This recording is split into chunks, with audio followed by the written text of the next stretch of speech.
kelompok 5 yang beranggotakan 2 orang. Saya Sabila Cihanilum. Saya Juan Genan. Kami dari tingkat 3E dan kami di sini akan membahas asuhan keperawatan agregat komunitas mengenai merokok. Dengan dosen pengampu ada Bapak Muhammad Arif Fardiansyah. Baik, selamat menyaksikan presentasi kami. Yang pertama, kita lihat di covernya itu ada asuhan keperawatan dalam komunitas kesehatan remaja dengan tema merokok. Teman-teman, di sini ada saya dengan Teh Sabila yang akan mempresentasikan. Dari yang pertama, saya akan mempresentasikan dari bagian pengertian dan prevalensi perokok aktif di Indonesia. Teman-teman, di sini bisa lihat pengertian merokok itu adalah membakar tembakau yang kemudian dihisap asapnya, teman-teman. Baik menggunakan rokok maupun menggunakan pipa. Itu pengertian dari merokok. Nah, merokok ini menjadi kebiasaan yang sangat umum dan meluas di masyarakat. Ini menurut Kusuma pada tahun 2011. Lalu ada prevalensi perokok aktif di Indonesia. Prevalensi aktif ini dikatakan di Indonesia terus meningkat, teman-teman. Data Survei Kesehatan Indonesia SKI pada tahun 2023 yang dilakukan oleh Kemenkes menunjukkan bahwa jumlah perokok aktif diperkirakan mencapai 70 juta orang dengan tingkat atau ukurannya itu adalah 7,4% diantaranya perokok berusia 10 sampai dengan 18 tahun, kelompok anak dan remaja yang merupakan kelompok dengan peningkatan jumlah perokok yang paling signifikan, teman-teman. Lalu ada skenario kasus yang kita dapat, teman-teman, di sini di Desa Sukamaju. Saya jelaskan pada RT 04 RW 015 terdapat sekitar 400 orang. Jumlah remaja di desa tersebut 150 orang remaja, mayoritasnya itu remaja di Desa Sukamaju yang memiliki kebiasaan merokok.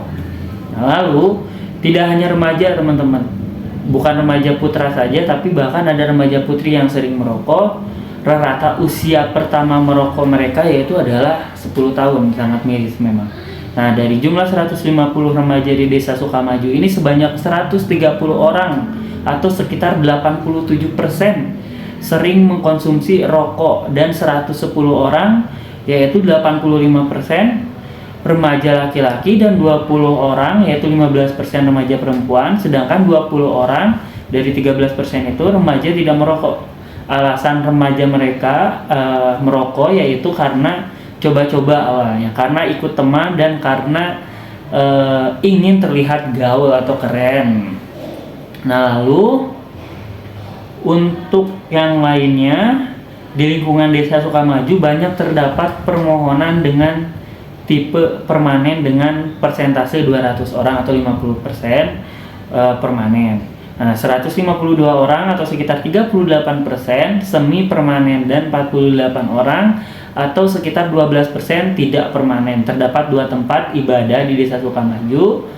Biasanya remaja memilih rekreasi atau berkumpul di warung persimpangan RW 15 untuk dijadikan lokasi pertemuan sambil merokok. Yang selanjutnya ada asuhan keperawatan komunitas. Dalam asuhan keperawatan, yang pertama itu ada pengkajian. Lokasi pengkajian yaitu Desa Sukamaju RT 4 RW 15. Kemudian tanggal pengkajiannya 19 September 2024. Dan yang mengkaji itu kelompok 5 yaitu kelompok kami dengan Kang Juan. Kemudian di sini ada pengkajian Winshield Survey. Yang pertama itu tipe perkampungan atau pedesaan. Temuannya tipe rumah di Desa Sukamaju yaitu rumah permanen 200 orang atau sekitar 50%, kemudian rumah semi permanen 152 orang dengan persentase 38%, kemudian rumah tidak permanen 48 orang 12%. Sebagian besar status kepemilikan rumah di Desa Sukamaju adalah milik sendiri. Dan di sini ada lingkungan tempat tinggal. Temuannya yaitu mayoritas memiliki halaman sendiri. Selanjutnya ada lingkungan. Yang pertama, tampakan umum, rumah saling berdekatan dan mayoritas memiliki halaman masing-masing. Dan yang kedua, bahaya lingkungan. Lingkungan terlihat kumuh, dikhawatirkan banyak warga yang sakit akibat lingkungan yang kumuh. Dan ada pelayanan kesehatan. Fasilitas kesehatan di Desa Sukamaju adanya posyandu dan puskesmas sebagai fasilitas kesehatan. Dan sumber pelayanan kesehatan pertama yang biasanya digunakan di Desa Sukamaju adalah puskesmas. Yang selanjutnya itu ada pengkajian komunitas. Dalam pengkajian komunitas terdapat pengkajian inti komunitas, yaitu riwayat wilayah. Penduduk di wilayah Desa Sukamaju mayoritas adalah perokok aktif. Tidak hanya remajanya, tetapi orang tua di wilayah tersebut sebagian besar adalah perokok aktif. Karena kurangnya pendidikan kesehatan, banyak warga terutama remaja sebanyak 87% yang memilih untuk merokok dan tidak memikirkan akan kesehatannya. Karena banyak warga yang merokok, angka kematian di Desa Sukamaju lebih tinggi daripada angka kelahiran. Kemudian ada beberapa usia penduduk yang paling tua di wilayah tersebut ya. Penduduk yang paling tua itu kurang lebih usia 70 tahun ke atas dan menginjak masa lansia.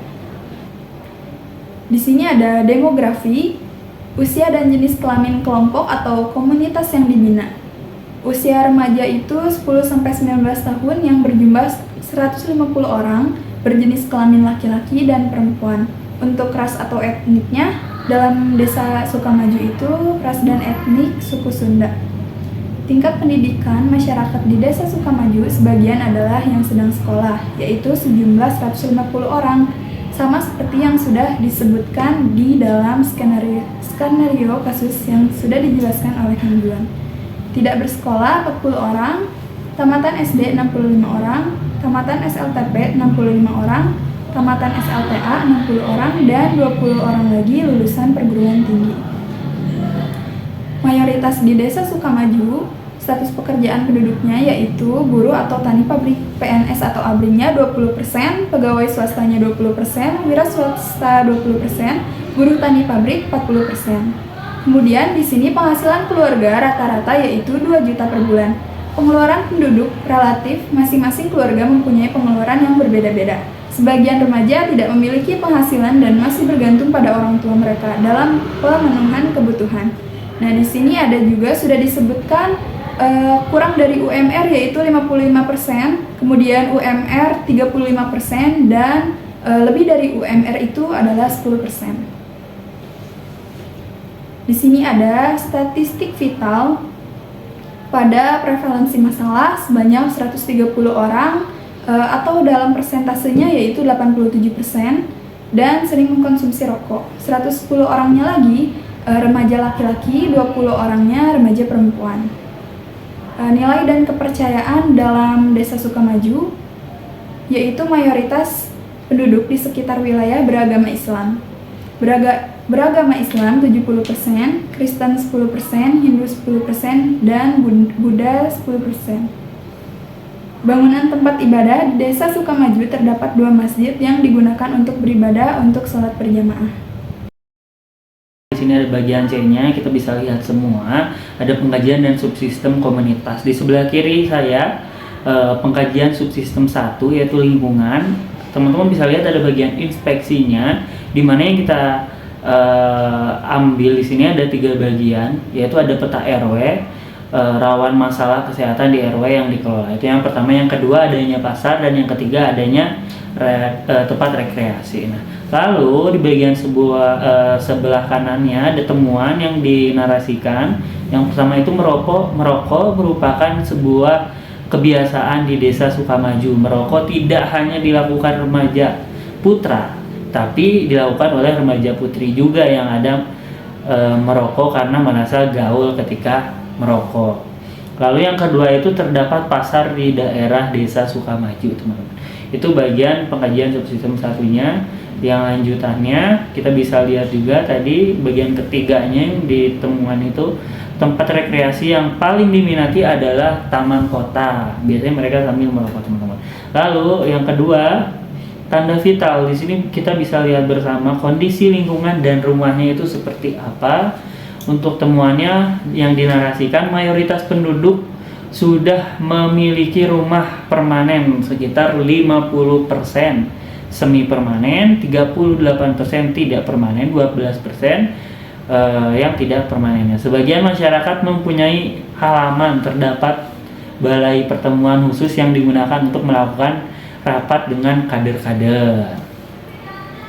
Lalu teman-teman yang ketiga ini ada sistem reviewnya. Di sebelah kiri ada dukungan sosial dari keluarga, kelompok maupun masyarakat yang ada di sekitarnya. Yang kedua, observasi sistem sosial seperti perumahan, tempat ibadah, tempat bisnis dan lain-lain.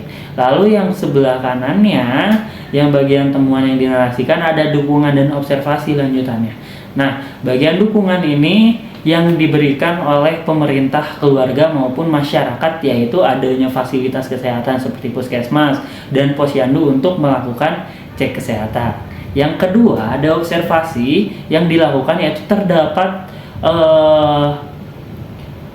balai pertemuan desa, terus ada duku, ada terdapat kantor, perusahaan atau kelurahan, warung, sembako, dan masjid atau musola, ya. Selanjutnya, pengkajian subsistem 2, teman-teman. Pelayanan kesehatan dan sosial ada yang dinarasikan juga. Kita lihat sebelah kirinya dulu, yaitu jenis pelayanan yang diberikan fasilitas di ekstra dan intra community. Itu yang pertama. Yang kedua, siapa pemberi pelayanan atau tenaga kesehatan itu?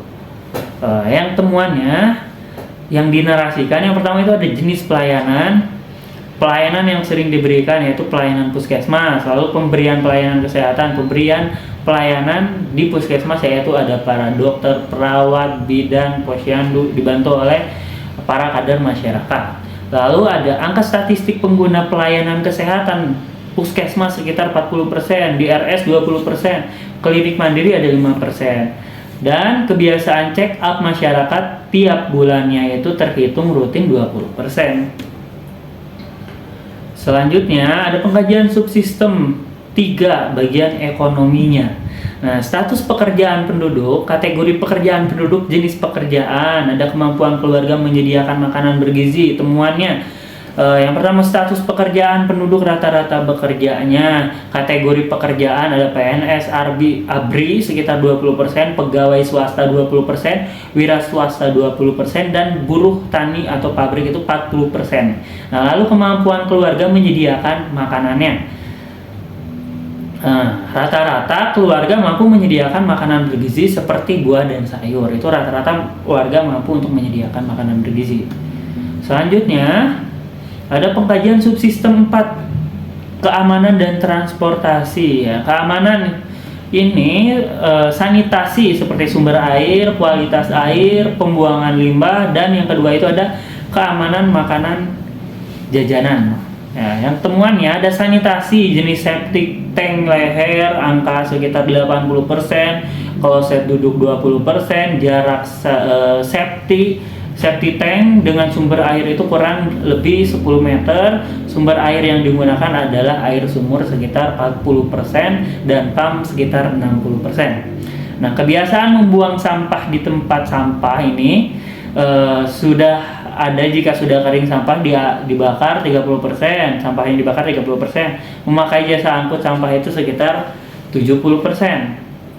Lalu kedua, keamanan makanan yang bisa dikonsumsi bermacam-macam, ada fast food, sayuran, dan buah-buahan.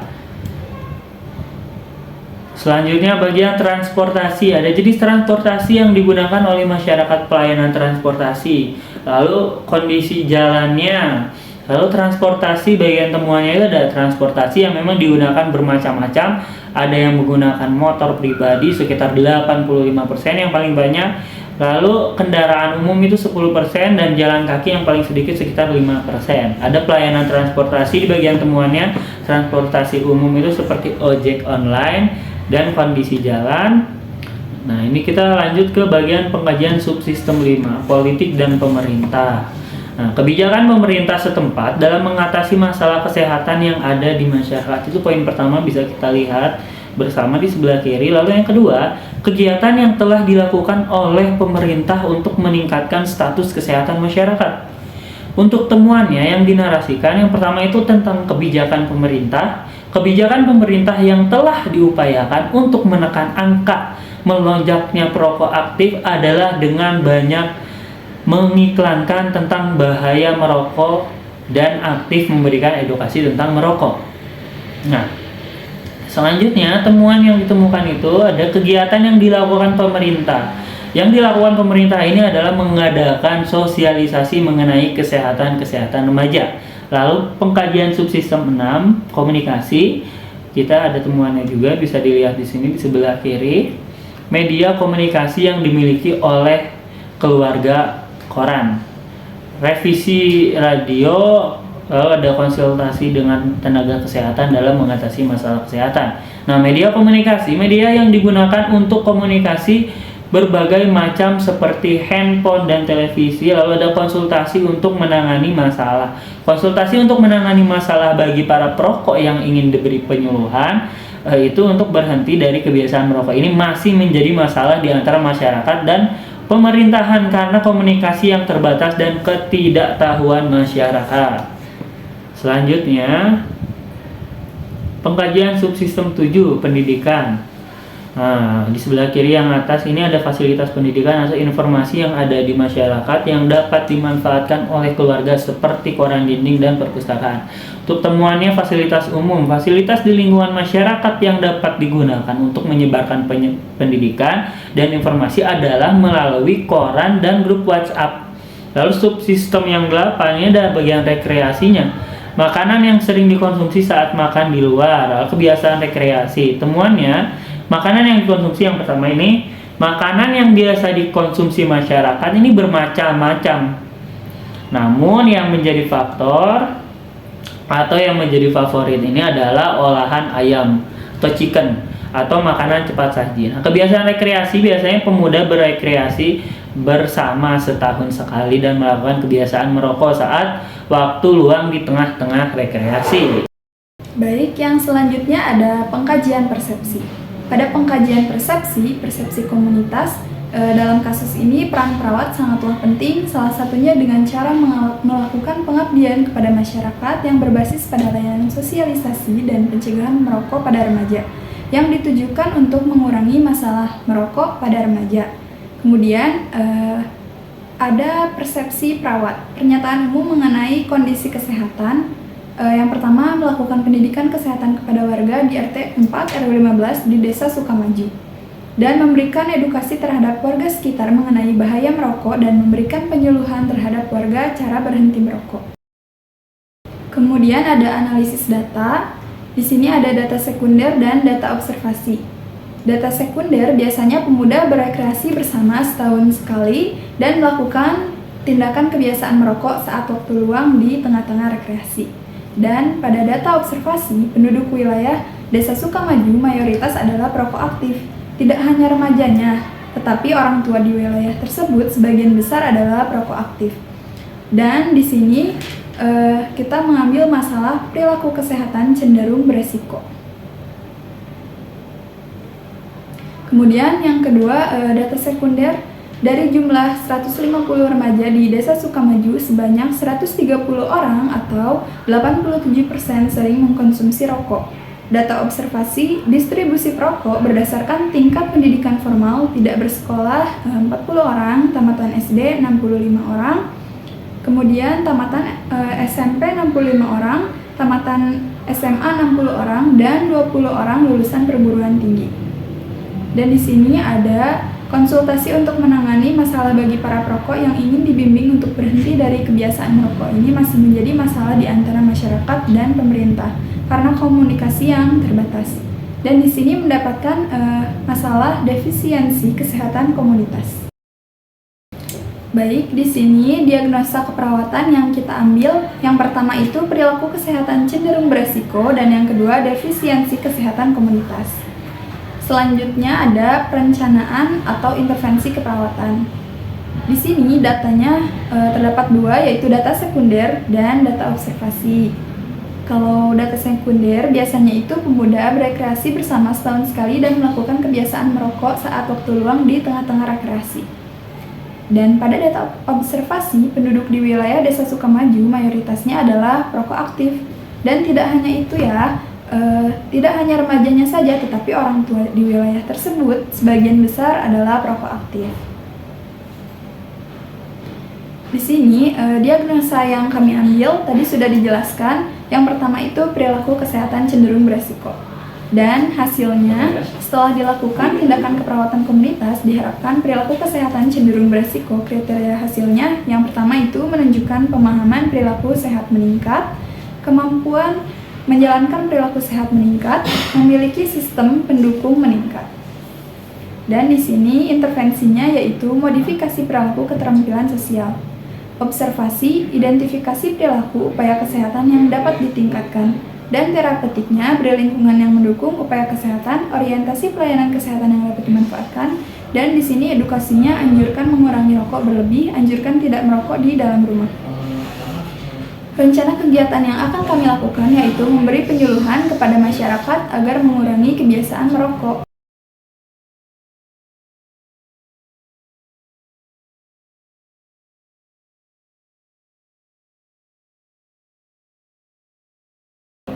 Dan yang kedua, di sini data sekundernya dari jumlah 150 remaja di Desa Sukamaju, sebanyak 130 orang sering mengkonsumsi rokok.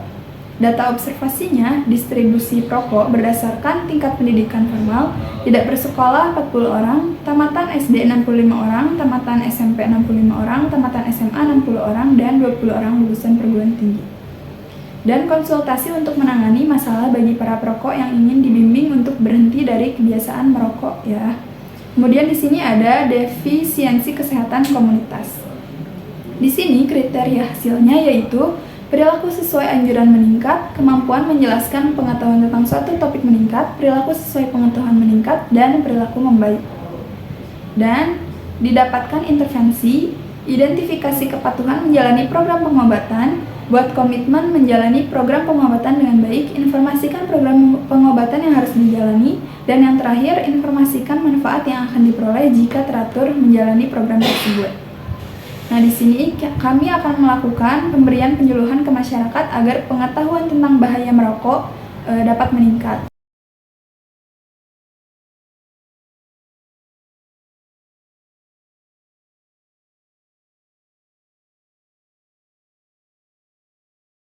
Baik, kita lanjut ke bagian 5, yaitu ada plan of action, teman-teman. Bisa lihat di sini bagian diagnosa. Kita ada beberapa diagnosa yang diambil. Yang pertama itu ada perilaku kesehatan cenderung beresiko, lalu ada defisiensi kesehatan komunitas. Kita lihat ada bentuk kegiatannya dari diagnosa yang pertama, yaitu ada penyuluhan tentang apa itu merokok, lalu penyuluhan cara mengurangi kebiasaan merokok. Tujuannya untuk memberikan informasi kepada masyarakat agar dapat mengurangi kebiasaan merokok. Lalu sasarannya itu masyarakat Desa Sukamaju RT 4 RW 15. Waktunya minggu ya, pertama bulan Oktober. Tempatnya itu balai pertemuan. Alokasi dana sekitar 50.000 dan PJ-nya dari mahasiswa, kader dan remaja. Itu untuk yang pertama. Yang kedua, defisiensi kesehatan komunitas. Kegiatannya itu ada penyuluhan peningkatan pengetahuan masyarakat tentang bahaya merokok. Tujuannya agar masyarakat sadar bahwa rokok itu berbahaya, lalu berhenti untuk merokok.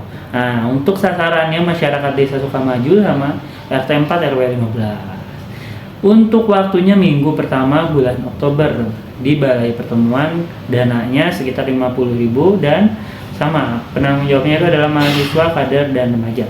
Selanjutnya bagian 6, implementasi dan evaluasi. Ya, tanggal jamnya 1 Oktober 2024 pukul 9 WIB minggu pertama bulan Oktober. Untuk diagnosa yang pertama, perilaku kesehatan cenderung beresiko. Implementasi yang kami lakukan, memberikan penyuluhan tentang pengertian merokok. Yang kedua, memberi penyuluhan tentang cara mengurangi kebiasaan merokok dengan metode START. Nah, evaluasinya, masyarakat mengerti dan mampu memahami apa itu merokok dan cara mengurangi kebiasaan merokok dengan metode START. Lalu ada OAP-nya, yaitu masyarakat menerima materi dengan baik serta akan dilakukan metode START itu. Objektifnya, O-nya. Lalu ada A-nya, asesmen, masalah teratasi, P-nya intervensi dihentikan. Paraf dan nama perawatnya itu ada Joan Kainan dan Sabila Cahyaningrum. Yang kedua, 1 Oktober 2024 pukul 9 minggu pertama bulan Oktober Diagnosis keperawatan yang kedua yaitu defisiensi kesehatan komunitas. Implementasi yang kami lakukan yaitu peningkatan pengetahuan masyarakat tentang budaya merokok. Evaluasinya, masyarakat mengerti dan mampu memahami apa saja bahaya merokok. Masyarakat menerima materi dengan baik serta mampu menjawab pertanyaan perawat. Masalah teratasi dan intervensi dihentikan. Parafnya Juan Kainan dan Sabila Cahyani. Ya, itulah dia teman-teman presentasi dari kami. Mudah-mudahan insight yang kami sampaikan bisa teman-teman pahami dan bermanfaat untuk teman-teman. Saya Sabila. Saya Juan Kainan. Kami berdua pamit undur diri. Wassalamualaikum warahmatullahi wabarakatuh.